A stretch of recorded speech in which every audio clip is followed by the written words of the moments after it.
George. Hey, come on there, George. You are drunk. I am not. Yes, you are. No, sir. George. Let him take me to jail. But you're not going to do that. There, and I said, George, this is going to sound awful funny coming from me, but you got to do something. You got to straighten up. I don't think I really was beginning to see it was out of control because I was so out of control I couldn't see anything. George Jones, the legendary country maestro behind the hit song He Stopped Loving Her Today, he said, I love you till I die, is causing a stir from beyond the grave. Get ready for some jaw-dropping revelations from George Jones's family. And all of a sudden he opened his eyes and I was fixing to go toward him, and the doctor kind of held me back, and George said, well, hello there. He said, I've been looking for you. He said, my name's George Jones, and he was gone.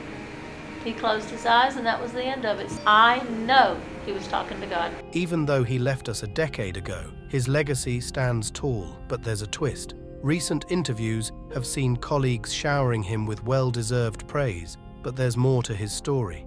Join us as we uncover the shocking truths. This isn't your typical country tune. It's a revelation rollercoaster you won't want to miss. Early years.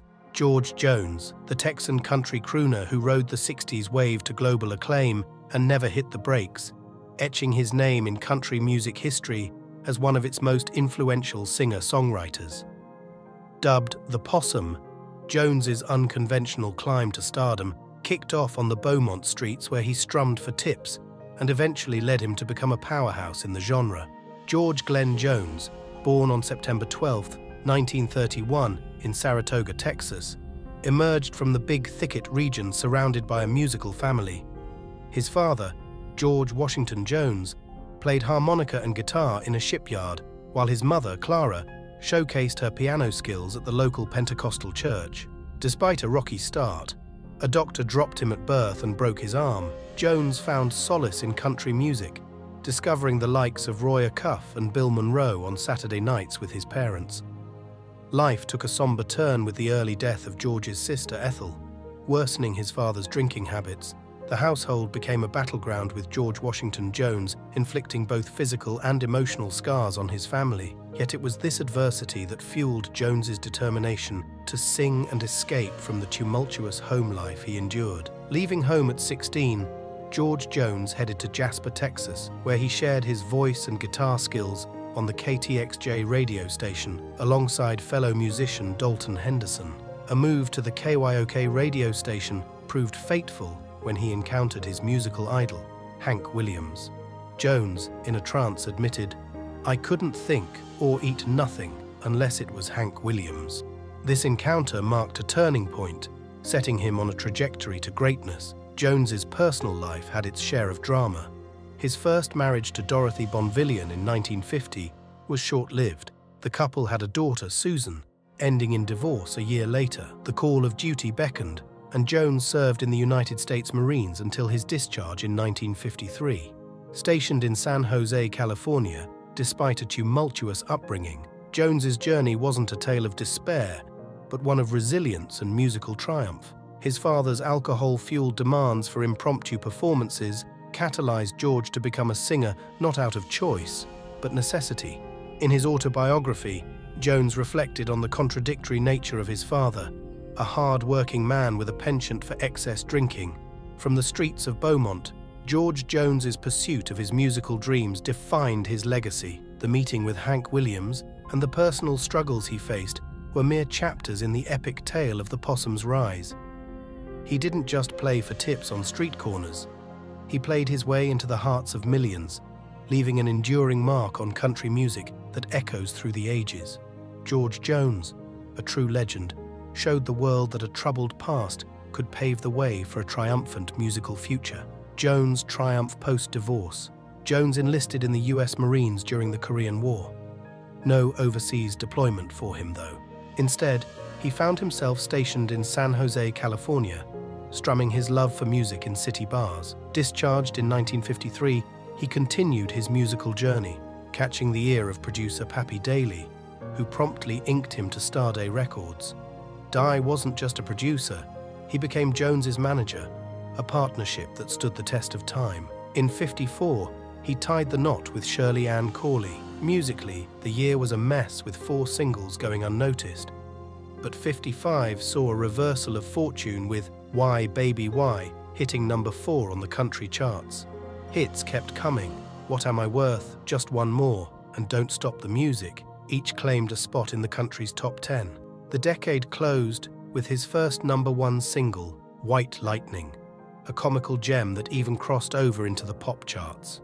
By the early 60s, Jones was a country music heavyweight, belting out chart toppers like Window Up Above and the number 1 hit, Tender Years. 62 brought another signature tune, She Thinks I Still Care. The next year, he teamed up with Melba Montgomery for the successful album What's in Our Heart. The hits didn't stop. The Race Is On and Love Bug kept Jones riding high on the charts. Solo or in collaboration, he excelled.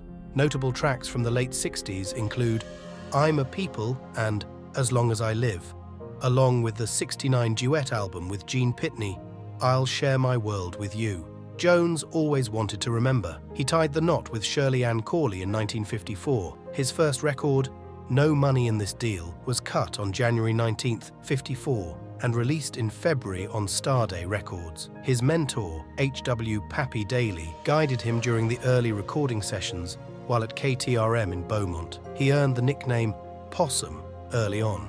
Di advised him against mimicking Hank Williams and Lefty Frizzle. In 55, success knocked on Jones's door with Why Baby Why. Touring with the Louisiana Hayride, he shared stages with Elvis Presley and Johnny Cash in 55. Despite Presley's rise, Jones resisted pressure to venture into rockabilly. He called his rock and roll attempts frisbees and later tried unsuccessfully to buy back the masters. Moving to Mercury in 57, he found success with the duet Yearning.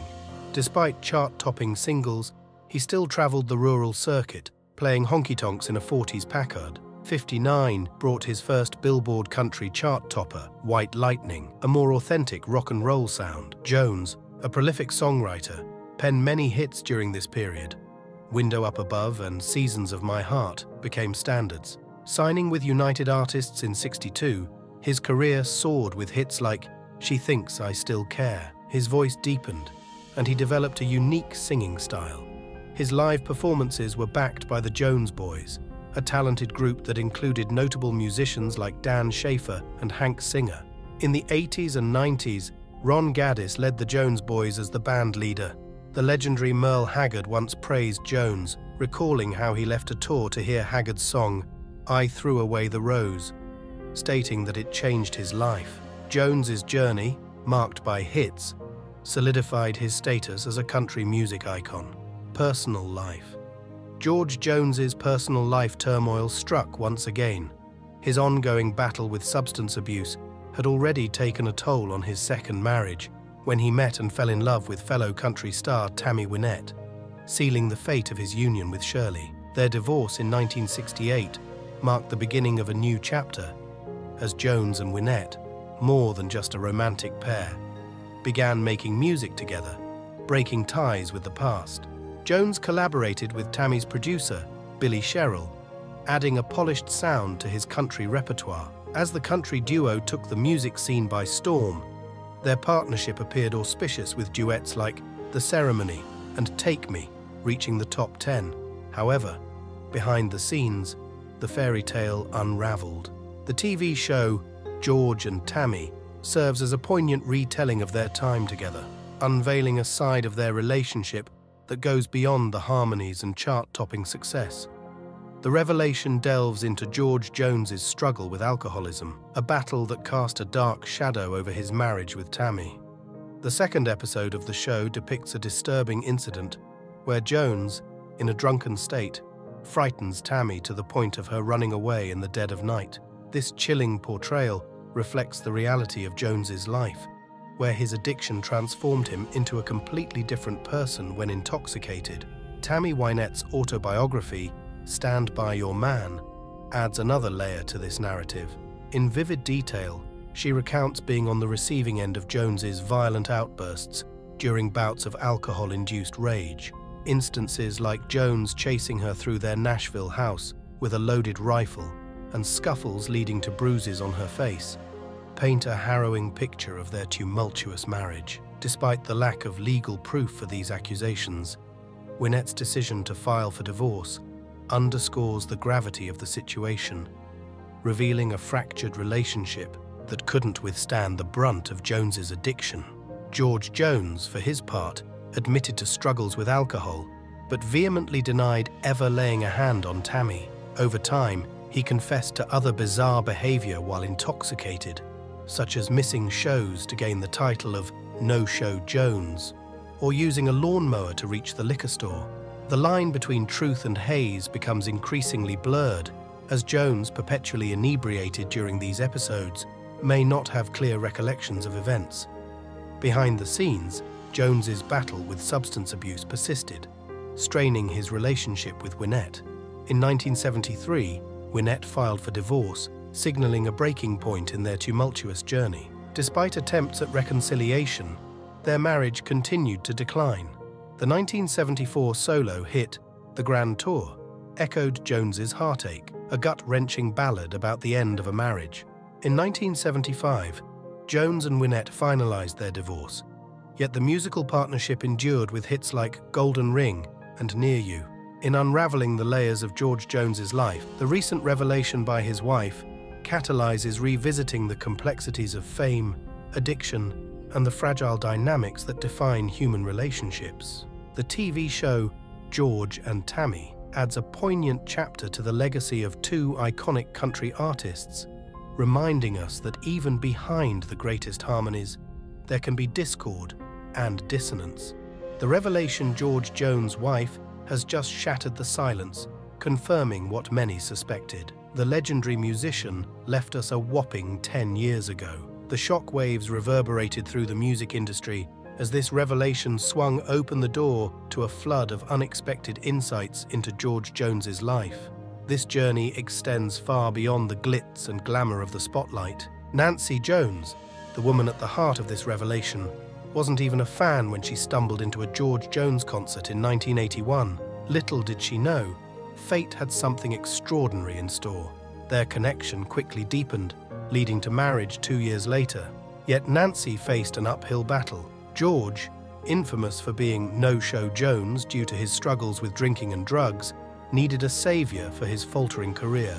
Enter Nancy, who took charge, firing Jones's team and persuading him to make amends with past booking agents. But the ride was no joyous journey. Nancy endured an 18-year struggle to keep Jones sober, filled with tears, arguments, and even violence. In her own words, their marriage was a roller coaster, and when George drank, a devil seemed to take over him. The challenges persisted until a near-fatal car accident in 1999 served as a wake-up call, compelling Jones to make a deal with God for sobriety, a promise he kept until his passing in 2013. Nancy Jones, convinced that she was sent by God to rescue George from his demons, didn't stop there. She took charge of the George Jones Museum, a sprawling testament to the country legend's legacy. The museum, spanning over 44,000 square feet, houses memorabilia, photos, video displays, and interactive experiences, providing fans with an immersive journey through George Jones's iconic career. Fast forward to the present, and Nancy Jones is telling the tale in her own words in her book, Saving the Best for Last, My Memories of George Jones. She unveils the 30-plus-year love story she shared with the late country artist. Her recent battle with COVID-19, which she describes as a brush with death, becomes the catalyst for revealing the unfiltered truth about George's struggles and the demons they faced together. The book, hitting the top spot on Amazon, paints a candid picture of George Jones's dark side, his bad behavior during bouts of alcohol and drug-fueled episodes.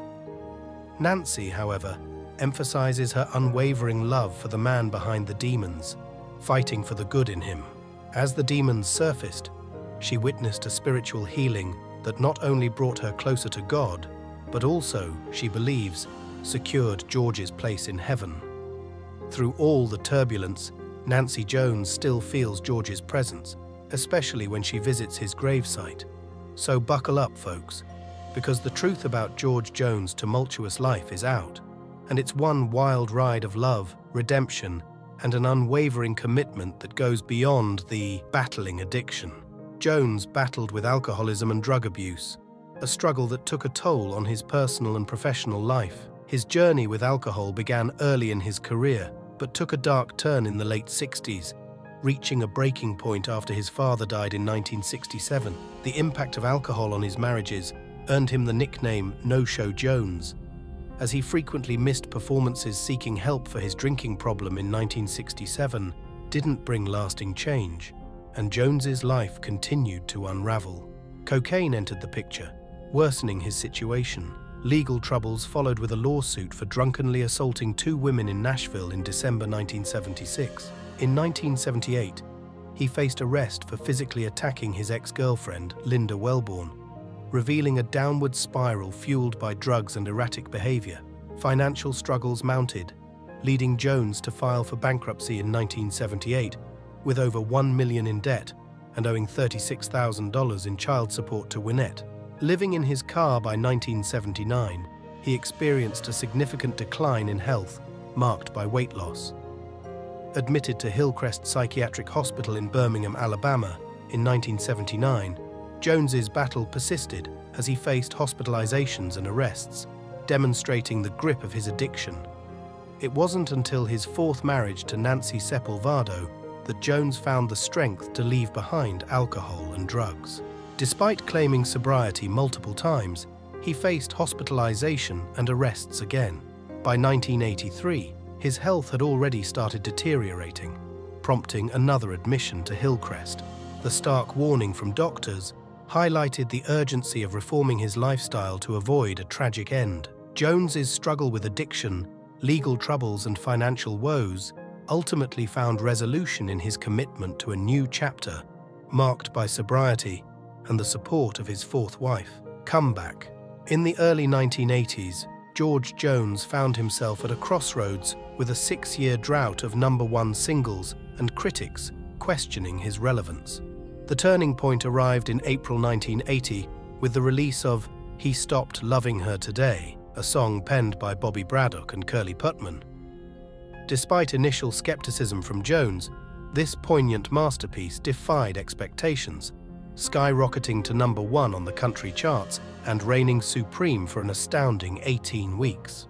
The song's narrative, depicting a man's unwavering love even beyond death, struck a chord with audiences and remains one of the greatest country songs of all time. He, known for his realism and emotive delivery, breathed life into the song's melancholic essence, especially in the line, "The first time I'd seen him smile in years." Despite his dislike for the track, he acknowledged its role in reviving his fading career, stating, "A 4-decade career had been salvaged by a 3-minute song." The Grammy Award for Best Male Country Vocal Performance in 1980 and multiple accolades from the Academy of Country Music and Country Music Association further validated the song's impact. This unexpected success prompted CBS Records to renew Jones's recording contract and propelled him back into the spotlight. An HBO television special titled George Jones, with a little help from his friends, showcased his musical prowess alongside legends like Waylon Jennings, Elvis Costello, Tanya Tucker, and Tammy Wynette. Despite battling alcohol and cocaine demons, Jones continued to captivate audiences, even making memorable, albeit inebriated, appearances at awards shows. Jones's struggles spilled into public view with high-speed car chases and confrontations with the police, making national headlines. However, behind the scenes, a stark contrast emerged between his alter ego when under the influence and his sober, friendly, and down-to-earth demeanor. Nick Tosches, in a 1994 article, noted that fame and fortune had seemingly left Jones unchanged, and he remained impervious to their allure. In 1981, his life took a pivotal turn when he met Nancy Sepulvado. Divorced from her husband in Louisiana, Nancy became a stabilizing force, managing Jones's career and steering him away from destructive habits. Her positive influence played a crucial role in saving Jones from the clutches of addiction, and he credited her with turning his life around. Despite initial reservations, Nancy saw beyond Jones's struggles, recognizing the good in him. The early 80s saw Jones collaborating with Merle Haggard on the album A Taste of Yesterday's Wine, showcasing flawless singing despite his visible physical deterioration. The hits kept coming with I'm Not Ready Yet, Same Old Me, Still Doing Time, Tennessee Whiskey, We Didn't See a Thing, and A Few Old Country Boys. The last secured Jones's final #1 in 1984. Navigating the complexities of fame and personal demons, his story took a positive turn with Nancy by his side. Despite a full 1983 drunken rampage and a stint at Hillcrest Psychiatric Hospital, Jones embraced sobriety in 1984. His first sober show in Birmingham marked a renewed commitment to his craft and fans. Jones, in interviews, openly expressed regret for past indiscretions, emphasizing the impact on fans and loved ones. The late 80s witnessed a mostly sober Jones, consistently releasing albums, including Shine On, Jones Country, You've Still Got a Place in My Heart, Who's Gonna Fill Their Shoes, and Wine-Colored Roses. His video for the 1984 hit Who's Gonna Fill Their Shoes earned the CMA Award for Video of the Year, showcasing Jones's enduring influence in the face of challenges. Jones's resilience, personal growth, and commitment to his craft shone through in the 1980s. His journey reflects not only the highs and lows of a country music icon, but also the redemption and transformation possible when faced with adversity. The legacy of George Jones endures not just in chart-topping hits, but in the indomitable spirit that defined his storied career. Legacy. Jones was a stalwart defender of the genuine essence of country music, as he emphasized in a 2006 interview with Billboard, stating, "It's never been for the love of money. I thank God for it because it makes me a living, but I sing because I love it, not because of the dollar signs." Beyond his dedication, Jones actively supported emerging country artists whom he believed shared his fervor for the genre. Alan Jackson in 1995 underlined Jones's greatness, noting that despite his legendary status, he exuded the down-to-earth demeanor of an ordinary guy from the gas station. Following Jones's demise, Andrew Mueller in UNC hailed him as one of the finest interpretive singers who ever lifted a microphone. Mueller suggested that any country songwriter over the last 50 years likely wondered about the experience of hearing their lyrics sung by Jones' unmistakable voice. Nick Tosches, in a 1994 article for the Texas Monthly, provided a vivid analysis of Jones' vocal style, commending its exceptional range, natural elegance, and clear tone. In The New Republic, David Hajdu acknowledged the uniqueness of Jones's voice, describing it as a blend of strange beauty and method acting, where the appeal lay not just in the words, but also in the tones produced. Reflecting on a conversation with Jones, David Quell disclosed that the singer's approach to singing involved summoning memories and feelings that aligned with the character in the song. Quell likened Jones to a singing method actor, skillfully creating an illusion of authenticity.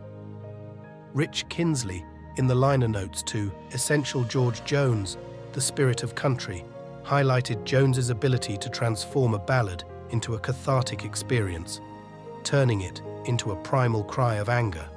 Colin Escott, a country music historian, underscored Jones's foundational role in contemporary country music, with many artists expressing deep reverence for his influence. Waylon Jennings, in his song It's All Right, mused that if everyone could sound like they wished, they would all sound like George Jones. Merle Haggard, in the wake of Jones's passing, likened his voice to a Stradivarius violin, deeming it one of the greatest instruments ever made.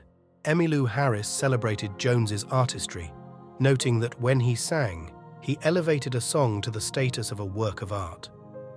The documentary Same Old Me captured numerous country music stars expressing their admiration, with Randy Travis noting Jones's ability to infuse every word with a lived-in quality, Tom T. Hall praising his unparalleled message delivery, and Roy Acuff expressing a genuine desire to sing like Jones. In recognition of his enduring impact, Rolling Stone bestowed the 24th spot on George Jones in their 2023 list of the 200 greatest singers of all time. Furthermore, the podcast Cocaine and Rhinestones boldly declared Jones the focus of its second season, asserting him as the greatest country music singer ever. Death.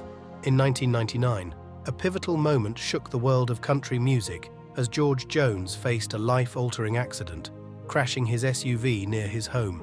Transported to Vanderbilt University Medical Center, the aftermath led to a 2-week hospital stay. Following the incident, Jones pleaded guilty to drunk driving charges in May of that year. Despite acknowledging occasional wine and beer consumption in his memoir, he asserted control over his drinking urges, declaring to Billboard in 2006 that the accident had instilled a fear, compelling him to quit smoking and drinking. This transformative period marked a shift in Jones's trajectory. Post-accident, he released the gospel collection In a Gospel Way in 2003, a testament to his enduring musical journey. Notably, he made appearances, including the Johnny Cash Memorial Concert in 2003, singing Big River alongside Willie Nelson and Chris Christopherson. Recognition continued to flow as he received the Kennedy Center honor in 2008, a testament to his enduring impact on the country music landscape. In 2010, Hits I Missed and One I Didn't, his final studio album, showcased covers of hits he had passed on and a remake of his iconic He Stopped Loving Her Today.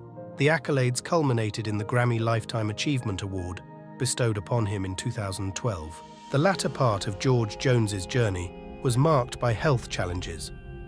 In March 2012, he was hospitalized due to an upper respiratory infection, which set off a series of health-related events.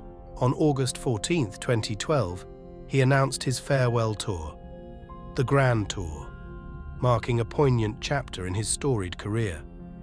This tour included 60 cities and was scheduled to culminate in a final concert in Knoxville on April 6, 2013. However, his Bridgestone Arena concert, initially set for November 22, 2013, remained unfulfilled.